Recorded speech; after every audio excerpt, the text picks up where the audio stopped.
బ్రహ్మశ్రీ సాధు సుబ్రహ్మణ్య శాస్త్రి గారి తిరుపతి శ్రీ వెంకటేశ్వర 7వ భాగం 6-10-20.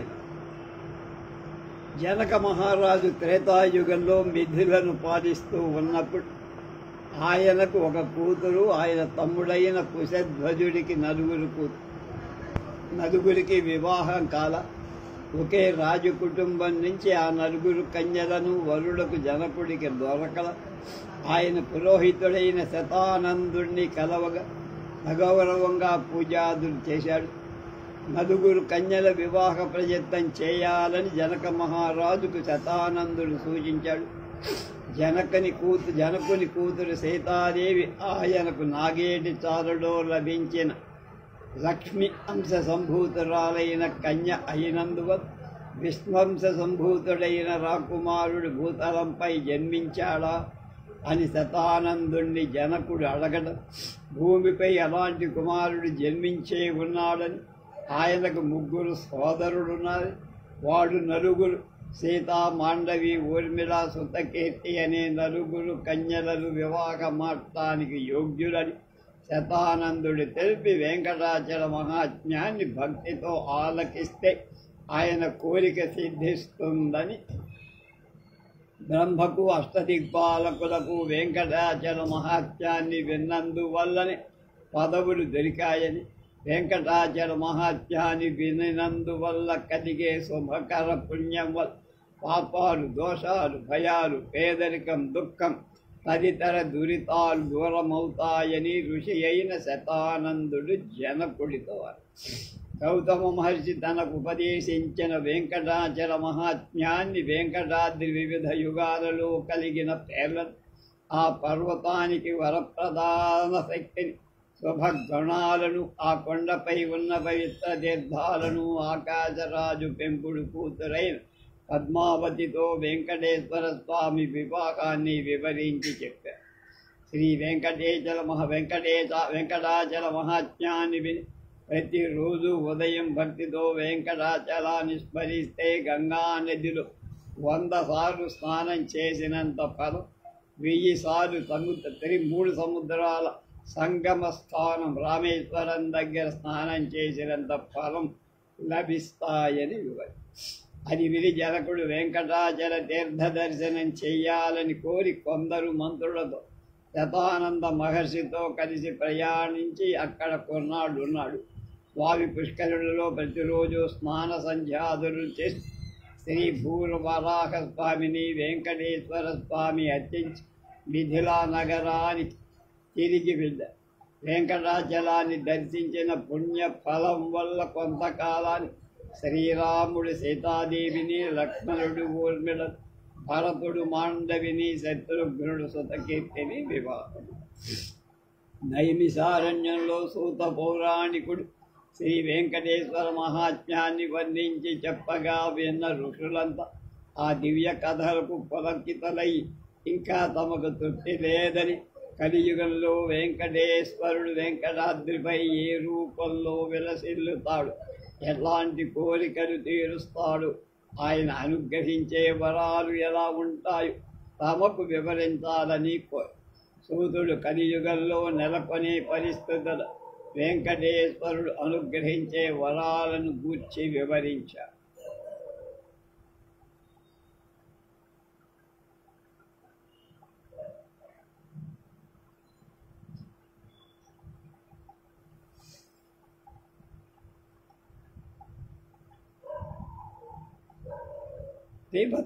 పిబతాం వెంకటేశస్య కథాం దివ్యరసాయనం అస్తత్ర తృప్తిర్నాస్మాకం భూయస్తస్థాన భూయ. వరాహ పురాణం అధ్యాయం 58లో 2వ ఋషులు తృప్తి కలగక ఇంకా తెలుసుకోవాలన్న కౌతూహలం అడిగారు, వెలిపుచ్చారు. వరాహాద్రి కథానృణాం స్తోత్రూణాం అమృతోపమ వైకుంఠాద్రే కథాస్తోత్రం భూయస్తృష్టా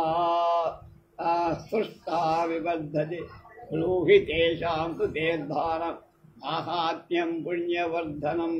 వరాహ పురాణం అధ్యాయం 40లో పైది 1వ శ్లోకం, ఇది 3వ శ్లోకం. వెంకటాద్రేస్తు మహాత్మ్యం జనకర్ణ రసాయనం సర్వతాం నాస్తి స్వప్తేస్తు మునీనాంనో బుధోత్తమ భూయ కథయ వృత్తాంతం సుతం కించిత్ స్వయా పురా. వరాహ పురాణం అధ్యాయం 41లో 1-2 శ్లోకం. అహో గిరి ప్రభావోయం వర్ణనీయం కథం బుధై. పండితులైన వాళ్ళెవరైనా ఈ పర్వత మహాత్మ్యాన్ని వర్ణించలేరు. వరాహ పురాణం 41వ అధ్యాయం 47వ శ్లోకం. భగవన్ వేద శాస్త్రార్థ తత్వజ్ఞాన సునిశ్చిత శృతం సూత మహాశ్చర్య ఇహాఖ్యానమముత్తమలుత్తమం. వెంకటాద్రి ప్రభావోయం ఈదృత పాపనాశన. వెంకటాద్రి ప్రభావోయం ఈదృత పాపనాశన. తత్రైవ భగవత్ప్రీతి దృశీ నిస్తులాకలు. వెంకటేశ మహాశ్చర్య దివ్య చారిత్రభూషణ. ఆశ్చర్యం తస్య చారిత్రం అద్భుతం పరమాద్భుతం. తదృష్టాసుదపూర్వం తత్కుత్రాపి జగతీతరే శృణుత్వా ఇదమాఖ్యానం నాస్తి తృప్తిస్తపోధన. వరాహ పురాణం అధ్యాయం 53లో 1-4 శ్లోకాలు ఇప్పుడు అన్నీ. వెంకటేశ్వర స్వామి చరిత్రం అత్యద్భుతం. ఆ కథామృతాన్ని ఎంత గ్రోరినా తృప్తి చెందక ఇంకా వర్ణించమని సూత పౌరాణికుడిని ఋషులు కోరారు. అలాంటి అసంతృప్తిని ఈ కాలాన కూడా వెంకటేశ్వర దర్శన సమయంలో భక్తులు అనుభవిస్తూనే ఉన్నారు. ఎంతసేపు చూసినా తనివి తీరకం. ఈ స్వామి దివ్యమంగళ విగ్రహాన్ని, సౌందర్యాన్ని, ఉభయ లక్షణాలు తనివి తీరా చూసి అనుభవించాలని ఎంతసేపైనా స్వామి సన్నిధిలో ఉండటానికి ఇష్టపడతారే కానీ కొన్ని క్షణాలు చూసి అక్కడి నుంచి కదలడానికి ఎవరికి మనస్సొప్పదు. కలియుగంలో సామాన్య జనులు చర్మచక్షువులు వెంకటేశ్వర స్వామిని ఒక శిలా విగ్రహంగా చూస్తారు. వైకుంఠం నుండి తీసుకురాబడిన ఈ దివ్య విమానం అదృశ్యమైనందున కలియుగంలో ఆయన కృప పొందటానికి భక్తులు వాళ్ళ ఆలయాన్ని నిర్మిస్తారు. కానీ కొందరు శ్రీ స్వామివారి మహాత్మ్యాన్ని తెలియక స్వామి విగ్రహాన్ని శిలా విగ్రహ నిర్మితంగా, దారు నిర్మితంగా భావించి అది కృత్రిమంగా సిద్ధమైందని, దేవుడు లేడని, దానిలో దేవుడు లేడని వాదిస్తారు. కానీ శ్రీ స్వామి సమస్తం చూస్తాడు. ప్రపంచంలో సంభవిస్తున్న వాటన్నిటికీ సాక్షీభూతమైన లోక వ్యవహారాలు పాల్గొనడు. కలియుగంలో ఎవరితోనూ నేరుగా మాట్లాడటానికి ఇష్టపడు. కానీ తనను ఆశ్రయించిన భక్తులను రక్షిస్తాడు. దుష్టులను నిర్దాక్షిణ్యంగా నాశనం చేస్తాడు. భక్తుల కోరికలు నెరవేరుస్తాడు. శ్రీ వెంకటాద్రిపై శ్రీ లక్ష్మితో సదా విహరిస్తూ ఈ యుగంలో మానవులు అల్పమతులు అని తెలిసి వారిపై దయతో ఆయన స్వల్పమైన ధర్మ కార్యాలు చేసిన, స్వల్ప దక్షిణలు సమర్పించిన ఆయన కేవలం స్మరించిన సంతృప్తుడవుతాడు. మానవుడు చేసే సేవలకు, నిర్వహించే ఉత్సవాలకు ప్రీతుడవు. కానీ దేవలోకం నుండి దేవతలు వెంకటాద్రికి వచ్చి స్వామి పుష్కరిణిలో స్నానం చేసి స్వామిని అర్చించి మానవులకు కనపడకుండా తమ లోకానికి తిరిగి వెళ్ళిపోతారు. వెంకటేశ్వర స్వామి శివుణ్ణి దర్శించటానికి ఏదో ఒకసారి రావటం తృప్తి నీయనందున శ్రీ వెంకటాద్రిపై శాశ్వత నివాసాన్ని ఏర్పాటు చేసుకోవాలని వారు కోరారు. స్వామి వారి కోరికను అనుగ్రహిస్తారు. వెంకటాచలంపై నివసించే భక్తుల కోరిక తీరుస్తూ భక్త సులభుడై ఆయన లోకంలో ప్రసిద్ధుతవుతారు. జనుడు తీవ్రమైన భక్తితో ఆయనను ఆకర్షిస్తూ వారు ఆనందంతో తన్మయులు. వారిని అనుసరించి వారి బంధుజనులు తదితరులు గాఢమైన భక్తి స్వామిని అర్చిస్తారు. ఈ విధంగా స్వామి భక్తుల సంఖ్య ఘనంగా పెరుగుతూ ఉంది. అవర్ణులు, వర్ణేతరులు, విదేశీయులు, వేదాలను ప్రమాణంగా అంగీకరించని బౌద్ధులు, జైనులు కూడా వెంకటాచలానికి చేరి స్వామిని భక్తితో సేవిస్తారు. కలియుగంలో స్వామి ఆశ్చర్యకరంగా ఉంటారు. జినదేవుండవు, శివుడవు, శ్రీమద్ మహావికుంఠుండవు అంటాడు కాటూరి వెంకటేశ్వరరావు గారు కవి. ఆయన గురించి, నువ్వు జైన దేవుడివా, శివుడివా, లేక వైకుంఠాధిపతి అయిన విష్ణుమూర్తివా, ఏమిటో నాకు తెలియట్లేదయ్యా. కనుక భగవంతుల నుండి వారి శక్తికి తగినట్టుగా గ్రహించిన పేదలు యథాశక్తిగా సమర్పించిన తృప్తిపడు. ఆయనకు డబ్బుతో ఎలాంటి అవసరం లేదు. ఆయనకి కోరికలు లేవు. ఆయనయే అన్నికి అనుగ్రహిస్తారు. ఆయనకు ఏ కొరత లేదు. ప్రాణుల అభ్యుదయాన్ని కోరి ఆయన కానుకలను స్వీకరిస్తారు. ఎందుకు తీసుకుంటున్నాడంటే వాళ్ళ కోసం. కలియుగంలో జీవిస్తూ పాప పంకీలంలో నివసించేవాళ్ళు వెంకటేశ్వర స్వామి తప్ప మరే రక్షకుడు లేడు. శ్రీ వెంకటేశ్వర స్వామితో పోల్చదగిన దేవుడు కూడా లేడు. స్వామి పుష్కరిణి వంటి పవిత్ర తీర్థం ఇంకొకటి. కలిదోష పరీతానాం నరాణాం పాపకర్మణం వెంకటేశాత్ పరో దేవో నాస్తన్యః శరణం భవి. వెంకటేశ సమో దేవో నాస్తి నాస్తి మహీతలే. స్వామి పుష్కరిణీ తీర్థ సమం నాస్తి నాస్తి.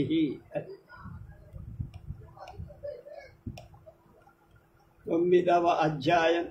వెంకటేశ్వరునిగా వెంకటాచలం మీద విష్ణుదేవుడి స్థిర నివాసం, స్వామివారి అభీష్ట సాక్షాత్కారం. దాని గురించి చెప్తున్నా. వైకుంఠం నుండి భూమికి క్రీడాద్రిగా వచ్చిన వెంకటాచలం స్వాభావికమైంది, అసాధారణ, పవిత్రమైంది. స్తుతింపబడే ఈ కొండ విష్ణువుకు క్రీడాప్రియమైన ఈ కొండంటే స్వామివారికి చాలా ప్రియం. అందుచేత స్వామి ఇక్కడే ఉండిపోయి స్వామి పుష్కరిణికి పదమటగా ఉన్న కళ్ళు చెదర్చే మిక్కిలి సొగసైన విమానం మీద శ్వేత వరాహుడు ఆక్రమించిన తరువాత సర్వోత్కృష్టుడు, దైవస్వరూపుడు, సొగసైన మూర్తి శ్రీనివాసుడిగా వక్షస్థలం కుడివైపున శ్రీదేవిని ధరించి శంకుచక్రధారి వెంకటేశ్వరులుగా స్వామి పుష్కరి దక్షిణ తీరాన తన దివ్య విమానంలో దివ్య భవంతిలో స్థిర నివాసం ఏర్పరచుకోవడానికి వచ్చాడని వరాహపుర. వెంకటేశుడు అద్భుతమైన దివ్య రూపాలను ధరించే మాయా విశ్వమంతటా శక్తికరి సర్వశక్త, అలాగే నిరంతర లీలలు చూపే లీలా పరతుడు. ఒకానొక సమయాన పరాక్రమశాలి అయిన స్వామి లక్ష్మీ సమేతంగా వెంకటాద్రికి ఉత్తర దిక్కు వినోదం కోసం విహరిస్తాడు. అదే సమయానికి కొంతమంది మునులు అక్కడికి వచ్చి ఆ కొండ మీద యజ్ఞానికి కావాల్సిన సకల సామగ్రి వస్తువులు ఉండటం చూసి ఆ కొండ అత్యంత పావన ప్రదేశమని తెలిసి అక్కడే విష్ణువు కోసం తపస్సు చేయటానికి సంకల్పించి యజ్ఞాదులు మొదలుపెట్టి పరమ పవిత్రమైన ప్రేమదంత అయిన వెంకటేశ్వర లక్ష్మీదేవి అనుసంబంధితమైన పావన శరీరం కలవాడి ప్రశాంత ప్రకాశవంతమైన దుస్తులు నగలు ధరించిన వాడే సువాసనలు వెదజల్లుదు యజ్ఞశాలలోకి ప్రవేశించారు.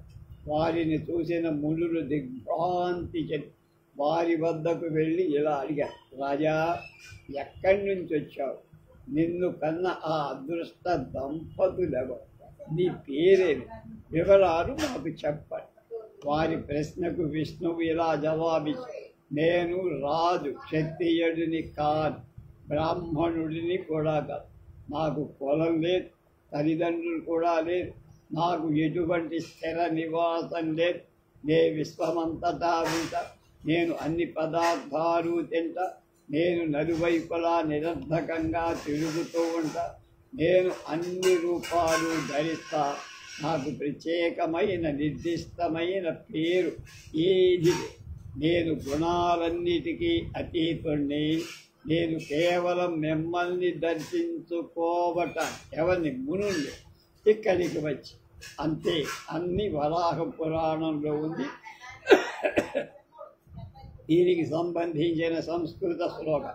నాహం రాజా నవా విప్రాహ కచిజ్ఞాతశ్చ నైవ నచ మాతా నచ పితా నైన అవాసశ్చ ఆవాసశ్చ కుత్రచిత్ సర్వావాసన్ సర్వభక్షన్ సర్వగన్ సర్వరూపధృత్ నిర్నామ నిర్గుణశ్చ అహం యుష్మాన్ ద్రష్టుం ఇహ ఆగత్. యుధిష్ఠిరుడితో యజ్ఞ విధిలో కలిగే లోపాలు చూపించి ఆ యజ్ఞ ప్రయోజనాన్ని ప్రశ్నించారు. మునులు ఆయనకు ప్రత్యుత్తరం ఇవ్వలేకపోయి ముందు నిశ్చయించిన ముహూర్తానికి సరిపడేట్లుగా గొప్ప యజ్ఞాగ్నిలో వ్రేల్చటానికి తొందరపడి అదే సమయంలో అనేక దివ్య సుందర విగ్రహుడైనటువంటి ఒక దివ్య సుందర విగ్రహుడైన శంఖచక్రధారి అయి వివిధ భూషణ అలంకృతుడై వక్షస్థలంపై శ్రీవత్స జగనంతో విరాజమానుడై యజ్ఞ కుండంలో ప్రవేశించి గొప్పను తీసుకున్నాడు, స్వీకరించి. ఆ అద్భుత సాక్షాత్కారాన్ని మునులు ఆశ్చర్యచకితులు. భగవంతుడు వారితో, నేను తృప్తి పొందానయ్యా అని పలికి తక్షణం అంతర్ధానం చేసి మునులంతా విష్ణు సందర్శనంతో సంతుష్టులై స్వయంగా యజ్ఞేశ్వరుడే వచ్చి యజ్ఞ హవిస్సును కృపతో స్వీకరించి తమను ధన్యుల్ని చేశారని, యజ్ఞ ఫలాన్ని సంపూర్తిగా ఇచ్చాడని మహదానందపడి ఒకసారి వెంకటేశ్వర స్వామి బాలుడిలా వెంకటాద్రిపై విహరిస్తూ ఉన్న సమయంలో కుమారా కుమారా అని తన కుమారుణ్ణి పిలుస్తూ ఒక వృద్ధుడై బలహీనుడైన గుడ్డి బ్రాహ్మణుణ్ణి చూశారు. ఆ వృద్ధ బ్రాహ్మణుడికి తన చేతిని అందించి కుమార తీర్థానికి తీసుకువెళ్ళి అక్కడ ఆయనతో స్నానం చెయ్యమని ఆదేశించారు.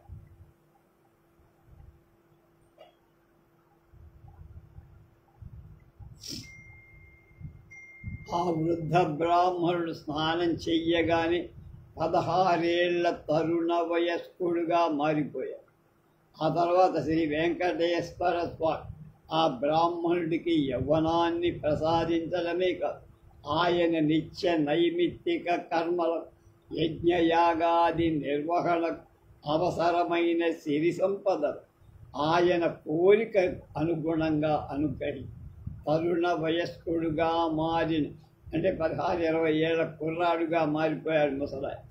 ఆ బ్రాహ్మణుడి సహస్ర చక్షువులతో, 1000 ముఖాలతో, 1000 శిరస్సులతో, 1000 బాహువులతో విశ్వాత్మగా దర్శనమిచ్చి అంతర్ధానమయ్యాడని ఉదాహృతం పేజీలో ఉంది. ఉదాహృతం అనే దానిలో పేజీలో 33 నుంచి 34. అలాగే పూర్వకాలంలో చంద్రవంశానికి చెందిన శంఖనుడు అనే ఒక రాజు శాంకాస్య నగరాన్ని పరిపాలిస్తారు. ఆయనకు సామంతులుగా ఉన్న రాకుమారుడు ఆయన్ను పదవి నుంచి తొలగించి బయటకు వెళ్ళగొట్టే ఆ రాజు రామేశ్వరానికి తీర్థయాత్ర కోసం బయలుదేరారు. ఆయన సేతు స్నానం చేసిన తరువాత ప్రయాణమై సువర్ణముఖి నది వద్దకు చేరి స్నానం చేశారు.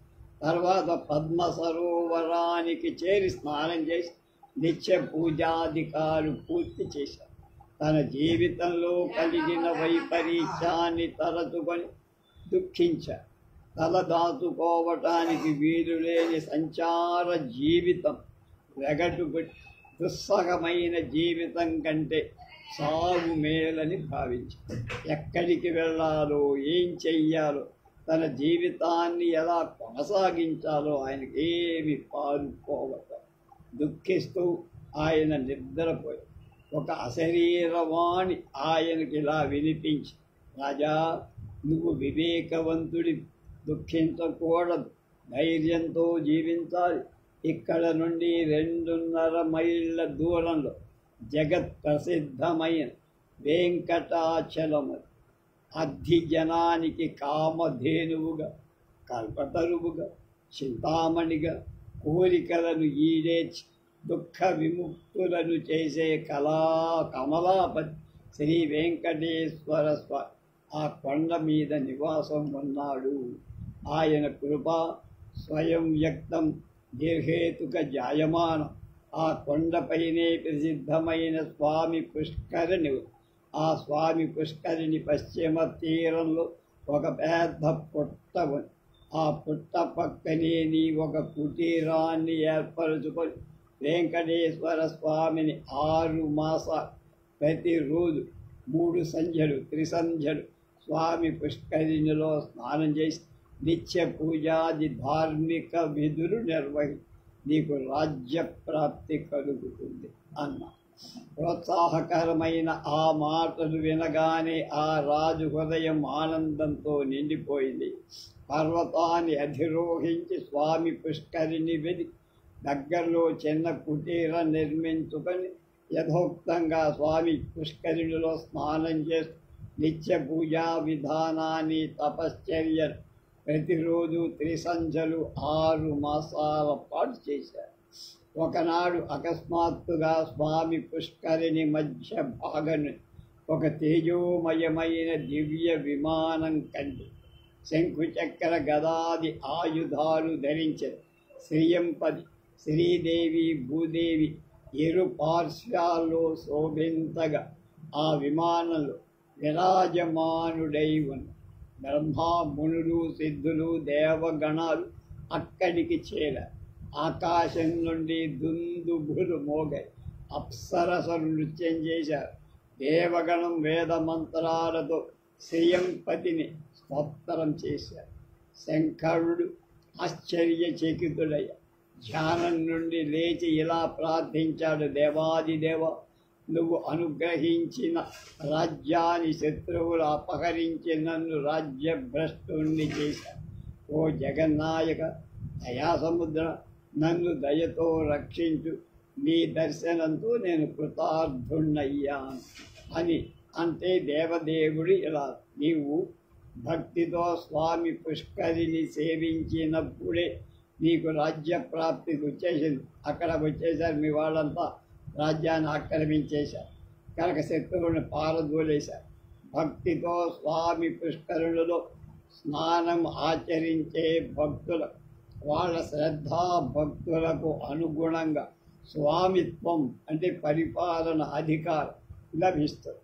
నువ్వు సమాచరించావు, చక్కగా నిర్వహించావు, నువ్వు ఫలితాన్ని పొందావు, నీకు రాజ్యప్రాప్తి కలిగింది, నువ్వు వెళ్ళు, రాజ్యాన్ని పాలించు, సుఖంగా ఉండు అని వెంటనే అంతర్హితుడైపోయాడు. ఇది ఇలా ఉండగా సామంతరాజులు పరస్పరం రాజ్యానికై పోట్లాడగా వారిలో చాలామంది చనిపోయారు. ప్రజలు ఆ అరాచక స్థితిలో విసిగిపోయి బలహీనుడైన యువరాజును ఒకడిని గద్దె మీద కూర్చోబెట్టడానికి ఇష్టం లేక శంఖుణ్ణే తీసుకువచ్చి సింహాసనం మీద ప్రతిష్ఠించాలి నిశ్చయించుకు ఆయన కోసం వెతికి వెంకటాచలం నుండి తిరిగి వస్తున్న శంఖుణ్ణి సాకాంక్ష నగరానికి ఆహ్వానించి, వాళ్ళ నగరం పేరు సాకాంక్ష, సింహాసన అధిష్ఠుణ్ణి చేశారు. ఇది వరాహ పురాణంలో 1వ అధ్యాయంలో 38వ శ్లోకం. ముందు శంఖణ వృత్తాంతం క్లుప్తంగా ప్రస్తావింపబడింది. పుష్కరిణి మహాత్మ్య సందర్భంగా వివరంగా చెబుతామంటే, పూర్వకాలం మధ్య దేశంలో సెంట్రల్ ప్రావిన్స్ అంటానే మనది ఒక విద్యాధికుడైన బ్రాహ్మణుడు ఉండేవాడు. వరాహ పురాణం మొదటి భాగం 39వ. ఆయన పేరు ఆత్మారాం. దైవ బ్రాహ్మణ భక్తి కలవాడు. పండిత లోకంలో ప్రశంసలు పొందినవాడు. ఆయన తండ్రి చనిపోయాక ఆస్తిపాస్తులు క్రమంగా క్షీణించిపోయాయి. కుటుంబ పోషణ కూడా చాలా కష్టమై దాన ధర్మాలు చేసే ప్రసక్తే లేని స్థితి ఏర్పడింది. ఏం చెయ్యాలో తోచక ఆ దుస్థితిలో వెంకటాద్రి సమీపానికి చేరి కపిల తీర్థంలో స్నానం చేసి కపిలేశ్వరుడికి నమస్కరించి వెంకటాద్రిని నెమ్మదిగా ఎక్కుతూ 17 తీర్థాలలో క్రమంగా స్నానం చేసి తన దీన స్థితికి బాధపడుతూ ఒకచోట కూర్చొని చింతించడం మొదలుపెట్టాడు. అక్కడి దగ్గర స్థలంలో ధ్యానమగ్నుడైన సనత్కుమార మహర్షిని చూశాడు. ఆ మహామునికి సాష్టాంగపడి తన పేదరికానికి పరిష్కార మార్గాన్ని సూచించమని వేశాడు. సనత్కుమారుడు తన యోగ శక్తితో ఆత్మారాముడు తన పూర్వజన్మలో ఎప్పుడూ దాన ధర్మాలు చేయలేదని, ఇతరులు చేస్తున్న దాన ధర్మాలను కూడా అడ్డుకున్నాడని, విష్ణువుని ఎప్పుడూ స్మరించను కూడా లేదని అర్థం చేసుకున్నాడు. విష్ణు వక్షస్థలంలో నివసిస్తూ సర్వ సంపదలను అనుగ్రహించే శ్రీలక్ష్మీ ధ్యానం చేసి మహామంత్రాన్ని మనస జపించమని ఆత్మారాముడికి హితోపదేశించి మహామంత్రాన్ని ఉపదేశించి ఆ మంత్రం ఏమిటి? ఓం శ్రీం ఓం నమః పరమాయై లక్ష్మీ విష్ణు వక్షస్థలాయై మాయై శ్రీ తారికాయై స్వాహ. మళ్ళా ఓం శ్రీం ఓం నమః పరమాయై లక్ష్మీ విష్ణు వక్షస్థలాయై మాయై శ్రీ తారికాయై స్వాహ. ఆత్మారాముడు ఆనందంతో మహామంత్రాన్ని జపిస్తూ ముందుకు వెళ్ళాడు. స్వామి పుష్కరిణి చేరాడు.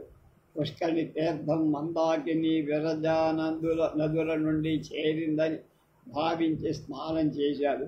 స్నానం చేసి నీటిలో నుండి బయటికి రాగానే గోపుర మంటప విమాన విరసితమైన దేవాలయం కనిపించింది. మంటప విమాన గోపురాలన్నీ స్వచ్ఛమైన బంగారంతో మణిఖచ్చితంగా కనిపించాయి. శ్రావ్యమైన సంగీతం, నాట్యధ్వని వినిపించాయి. ఆలయ సమీపానికి వెళ్ళి 2 చేతులతో శంఖచక్రాలు ధరించి మరి 2 హస్తాలతో వరద అభయముద్రలతో విలసిల్లుతూ ఉన్న కమలాక్షుడైన వెంకటేశ్వర స్వామిని దర్శించాడు. ఇరువైపులా శ్రీదేవి భూదేవి సహితుడై కోటి మన్మథ సుందరాకారుడై దర్శనమిచ్చాడు స్వామి. ఆత్మారాముడు గద్గద స్వరంతో స్వామిని ఇలా ప్రార్థించి, దేవా, నువ్వు సమస్త జగతికి సృష్టి స్థితి లయకారుడు, నువ్వే పరమేశ్వరుడు, నువ్వు సమస్త జ్ఞాని, నువ్వే సర్వాత్ముడు. నీకు వినమ్రంగా ప్రణతులు అర్పించుకుంటుంది. త్వమేవ పరమంధామ, త్వమేవ పరమాగతి, త్వమేవ జగతాం స్రష్ట, ధాతాకర్త మహేశ్వర. అతస్తుతం శివేనాపి విధినాపి స్తుతం సదా, సర్వం త్వమేవ జానాసి సర్వాత్మన్ త్వాం సమాహ్య. వరాహ పురాణం 42వ అధ్యాయం 44వ శ్లోకం. దయామయుడైన వెంకటేశ్వర స్వామి ఆత్మారాముడి మహామంత్ర జపానికి చాలా సంతోషించి వాడి పాపాలన్నీ కూడా క్షమించి వాడి దుష్కృత్యాలన్నీ మన్నించి సంపద దీర్ఘాయుసు ఆరోగ్యాన్ని ప్రసాదించి సంపదలను అనుభవిస్తూ దాన ధర్మాలు చేస్తూ భక్తి పరుడవై ధార్మికుడవై జీవించిన ఆయన అని ఆనతిచ్చి అదృశ్యమయ్యాడు. ఆత్మారాముడి స్వామి దర్శనానికి ఆనందంతో తన్మయుడయ్యాడు. అది నిజమా కళ తెలియని వాడై అది యథార్థం కావాలని కోరు నెమ్మదిగా వెంకటాచలాన్ని దిగి పర్వత సమీపంలో నివాసం ఏర్పాటు చేసి సుఖంగా చిరకాలం జీవించు. పురాతన కాలింకొక వసువు అనే పేరు గల ఒక నిషాదుడు అంటే అడవిలో జీవించేవాడు. భార్యా సమేతుడై వెంకటాద్రిపై పుట్టలో మొలిచిన చింత చెట్టు కింద నివాసం ఉండే. ఆ పుట్ట కిందనే మహావిష్ణువు విరాజమానుడై ఉండేవాడని వరాహ పురాణం 2వ భాగం 9వ అధ్యాయం శ్లోకాలు 1 నుంచి 10. ఆ నిషాదుడు శ్యామాక ధాన్యాన్ని పండించేవాడు. ప్రతిరోజు అన్నంలో తేనె కలిపి భక్తితో పుట్టలో ఉన్న స్వామికి నివేదించి మిగిలిన అన్నాన్ని భార్యతో కలిసి తినేవాడు. కొంతకాలానికి ఆ దంపతులకు ఒక కొడుకు పుట్టాడు. ఆ బాలుడికి వీరుడు అనే పేరు పెట్టి పిల్లవాడు పెరిగి పెద్దాడయ్యాడు. ఒకనాడు దంపతులు తేనెను సంపాదించటానికి అడవికి వెళుతూ శ్యామాక ధాన్యంతో అన్నాన్ని వండి తేనెతో కలిపి స్వామికి అర్పించి మిగిలిన అన్నాన్ని భుజింపమని ఆ బాలుడికి చెప్పేశాడు. ఆ బాలుడు తన తండ్రి చెప్పినట్టే చేశాడు. అడవి నుండి వచ్చి చూడగా ఇంట్లో అన్నం కనపడ తన కుమారుడు స్వామికి నివేదించకుండానే అన్నానంతా తినేశాడని అనుమానించాడు. స్వామిని అర్చించలేదు సరిగదా, అపవిత్రమైన అన్నాన్ని భుజించాడు అనే కోపంతో ఖడ్గంతో ఆ పవిత్రమైన ఖడ్గంతో వీరుణ్ణి చంపటానికి సిద్ధం. నిషాదుడి చేతిని పైకెత్తగానే శ్రీ మహావిష్ణువు పుట్టలోంచి తక్షణం బయటికి వెనక నుండి అదృశ్యంగా నిషాదుని చెయ్యి పట్టుకో తన చేతిని ఎవడో పట్టుకున్నాడు అడాడని రెట్టించిన కోపం కేరున వెనక్కి తిరిగి చూడ సాక్షాత్తు భగవంతుడే శంఖచక్ర గదాధారి కాకని నిషాదుడు ఖడ్గాన్ని కింద పడేసి స్వామి నా పుత్రుడు నీకు శ్యామాక అన్నాన్ని అర్పించగా కానీ ఒక్కడే తినేశాడని అపరాధాన్ని శిక్షగా వాడిని చంపాలనుకున్నాను, నువ్వెందుకు ఆపేవయ్యా అన్న. భగవంతుడు ఆ నిషాదుడితో ఒరే నాయన, నీ కొడుకు నాపై నీకంటే ఎక్కువ భక్తి ఉందిరా, నాకు నివేదన చేసిన తర్వాతే అన్నాన్ని తిన్నాడు. ఆ తర్వాత స్వామి పుష్కరిణీ తీరంలో ఉన్న విగ్రహం మాత్రమే నేను అని నువ్వు భావిస్తున్నావు, పొరపాటుది. కానీ నీ పుత్రుడు నన్ను సర్వవ్యాపకుడిగా గుర్తించాడు. నాయన, నీ భాగ్యవశాత్తు నా దర్శనాన్ని నీకు కలిగించటానికే నీ కొడుకు పుట్టాడురా, నా ప్రియ భక్తుడిని రక్షించటానికి నేను వచ్చాను అని నిషాదుడు అనగానే నిషాదుడు స్వామి దర్శనంతో పులకించుకో. పూర్వకాలంలో పాండ్య దేశంలో రంగదాస్ అనేవాడు ఉండేవాడు. వరాహ పురాణం 2వ భాగం 9వ అధ్యాయం 16 నుంచి 50 శ్లోకం.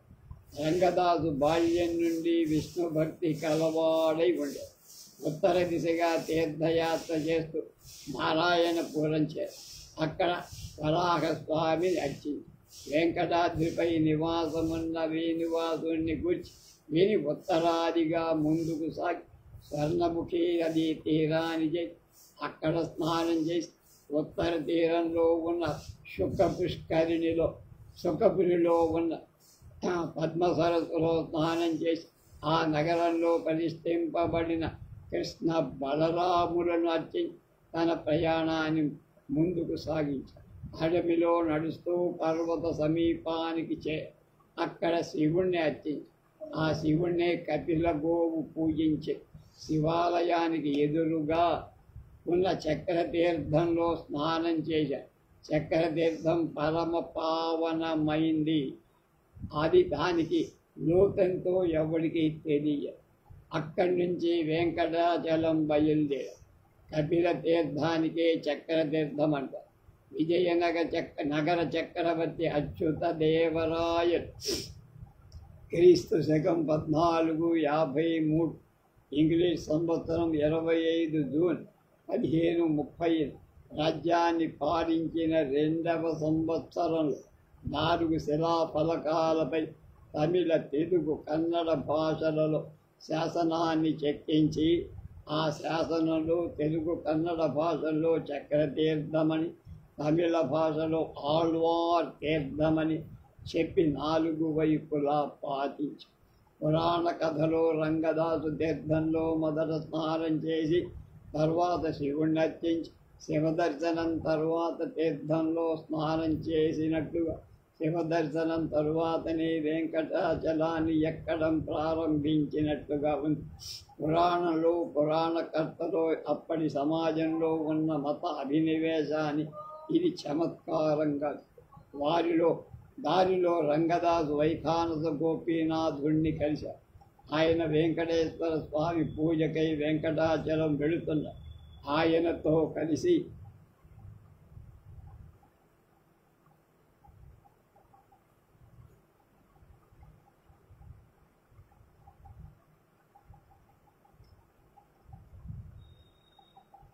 పన్నెండేళ్లు రంగదాసు నిర్భయంగా కొండ ఎక్కి వెళ్ళారు. స్వామి పుష్కరిణికి చేరి భక్తితో స్నానం చేసి పుష్కరిణికి దక్షిణ తీరాన ఉన్న అడవిలో చింత చెట్టు దగ్గర కమలపత్రాక్షుడు నీలమేఘశ్యాముడు అయిన హరిని దర్శించి ఎండ, గాలి, వాన మొదలైన వాటి నుండి రక్షణ లేకుండా ఉన్న హరిని గరుడాళ్వారు తన విప్పారిన రెక్కలని ఆచ్ఛాదంగా చేసి ఉండగా దర్శించి ఈ అద్భుత దర్శనానికి ఆశ్చర్యచకితుడై అక్కడ ఒక ఉద్యానవనాన్ని పెంచాలని నిర్ణయించి ఆ ఉద్యానవనం నుండి పుష్పాలను ప్రతిరోజు స్వామి పూజా కైంకర్యానికి ఉపయోగించాలను. గోపీనాథుడు ప్రతిరోజు స్వామి ప్రసాదాన్ని తాను తీసుకొని మిగిలిన భాగాన్ని రంగదాసుకిచ్చేవాడు. రంగదాసు దానిని ఆకారంగా తీసుకొని భూమిని చదువుచేశాడు. చింత చెట్టు చుట్టూ ఉన్న చెట్లను కొట్టే వెంకటేశ్వర స్వామికి ఇష్టమైన చెంపక వృక్షం కాపాడాడు. వెంకటేశ్వర స్వామికి చుట్టూ రాళ్లతో ప్రాకారాన్ని నిర్మించి పుష్పలతను వృక్షాలపై నాటి పెంచి కొంతకాలానికి అవి పుష్పాలతో నిండిపోయాయి. ఆ పువ్వులను కొన్నింటిని విడిగా మరి కొన్నింటిని పుష్పహారాలాగా ప్రతిదివనం మాలలది వెంకటేశ్వర స్వామి పూజార్థం అలంకారం కోసం అర్చకుడైన గోపీనాథుడికి స్వామి దర్శనంతో అమితమైన ఆనంద అనుభూతి పొందేవారు. రంగదాసుల స్వామి సేవలో 70 ఏళ్ళు గడిపారు. ఒకనాడు ఒక గంధర్వరాజు తన అంతఃపుర స్త్రీ పరివారంతో దివ్య విమానం స్వామి పుష్కరిణి జలక్రీడలో ఉండగా రంగదాసు చూసి అనేకంగా చూస్తూ కామావిష్టుడై తన నిత్యకృత్యాన్ని మర్చిపోయాడు. గంధర్వరాజు వెళ్ళిపోగానే తన నిత్యకృత్యమైన పుష్ప కైంకర్యం గుర్తుకొచ్చి సకాలంలో పుష్ప కైంకర్యం చేయలేకపోయారు. కైంకర్యం అంటే సమర్పణ, ఇప్పుడు కైంకర్యం అంటే నొక్కేయటం. దుఃఖపడి స్వామి పుష్కరిలో స్నానం చేసి పూలు కోసి స్వామి దివ్యనామాన్ని స్మరిస్తూ స్వామి సన్నిధికి వెళ్ళి అర్చక గోపీనాథుడు కోపంతో ఆలస్యానికి కారణం అడిగారు. సమయాతీతమైన తరువాత పుష్పాలు తీసుకొచ్చినందుకు బాధ వ్యక్తం చేసి రంగదాసు ప్రత్యుత్తరం లేకుండా మౌనంగా నిలబడిపోయి భగవంతుడు ప్రత్యక్షమై, రంగదాస, నీ ఇంద్రియ నిగ్రహాన్ని పరీక్షించానయ్యా. నువ్వు ఇంద్రియ వ్యామోహానికి వశుడయ్యావు. నువ్వు ఇంతకాలం చేసిన సేవకు ప్రసన్నుడయ్యా. నువ్వు భూమిపై ఒక రాజుగా జన్మించి ఈనాడు చూసిన గంధర్వరాజుల సకల సంపదలు భోగాలను అనుభవిస్తావు. కానీ నీ మనసు సదా భక్తి పూర్ణమై నా కైంకర్యాన్ని కోరు. నువ్వు కామ భోగాలకు వసులవు కాకుండా ఉంటు. నువ్వు నాకొక దివ్య మందిరాన్ని నిర్మిస్తావు. నువ్వు రాళ్లతో నిర్మించిన ప్రాకారాన్ని బదులుగా ఉన్నతమైన ప్రాకారాన్ని, బలమైన విమానాన్ని నిర్మిస్తావు. నీకు శాశ్వతమైన కీర్తి ప్రతిష్టలు చేకూరు. నీకు నేను అప్పుడు ముక్తి ప్రసాదిస్తాను. నీ జీవితాంతం ఎప్పుడు ఇలాగే పుష్ప సమర్పణ చెయ్యి. ఈ విధంగా నా భక్తుల కోరికలు తీర్చటానికి ముక్తిని ప్రసాదిస్తాను. ఇది నా తత్వం, నా స్వభావం అని అన్న రంగదాసు స్వామి మాటలతో ప్రభావితులై జీవితాంతం భక్తితో పుష్ప కైంకర్యం చేశాడు. 100 ఏళ్ళు నిండుగా జీవి శరీర త్యాగం చేశాడు. మిగతా విషయాలు రేపు.